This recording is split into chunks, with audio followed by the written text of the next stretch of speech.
Daqui a pouquinho a gente chega ao pré-sal, né? Tamanhas as camadas de problema que esse embate entre IBAMA e Petrobras, Marina Silva e Ministério de Minas e Energia oferecem. E uma delas, não é, professor? Eu estava lembrando mais cedo aqui, um mote da campanha do candidato Lula e das viagens do presidente Lula pelo mundo é a preservação da Amazônia. Né? Ele tem angariado fundos, retomou o Fundo Amazônia, países estão financiando o Fundo Amazônia. De alguma maneira, confrontar a avaliação da ministra Marina Silva, que é um símbolo internacional dessa tentativa de reconstrução da política de preservação da Amazônia, né? Contrariar uma recomendação dela contra a exploração de petróleo no Amapá pode, de alguma maneira, enfraquecer esse discurso do presidente Lula no ambiente internacional? A gente sabe a sequência de implicações que isso tem, não é, professor? É retaliação comercial, é acordo Mercosul-União Europeia que deixa de andar? Esse é um problema complicadíssimo. Uribe fez uma bela síntese, você também. Bem, vamos lembrar que vamos começar a contar uma história, não necessariamente pela ordem de importância, né? Rapidamente.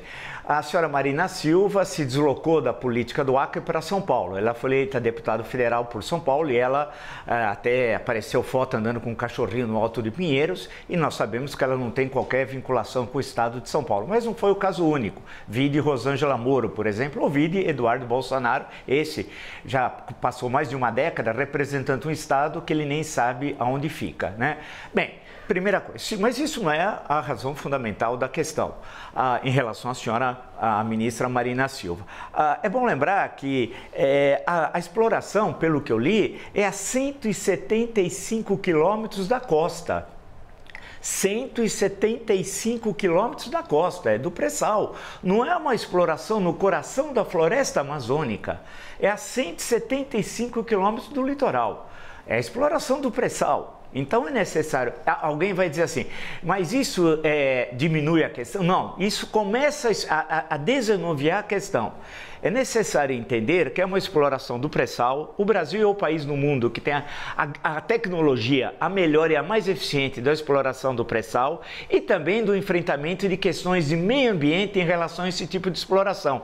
A Petrobras tem esse saber, né? Esse know-how adquirido em longo trabalho desde os anos 70, na época que Sigeac Uec era ministro das Minas e Energia, e aqui veio a Bacia de Santos, Bacia de Campos, depois Santos em São Paulo, claro, Campos no estado do Rio, e todo o trabalho feito adquirido em meio século, quase cerca de meio século, desse tipo de exploração no março, depois mais recentemente nesse século no pré-sal. Então, é necessário esclarecer os fatos, não misturar alhos com bugalhos. Nós estamos a quase 200 quilômetros da costa. Esses estados, eu estou usando o plural porque pode ser que se estenda a faixa até o Pará, né? Entre o Amapá e o Pará, são estados que os royalties, aí foi destacado muito bem pelo Uribe, são importantíssimos. O que os royalties significa, quem nos acompanha? São os pagamentos realizados pela Petrobras nos estados, né, da onde foi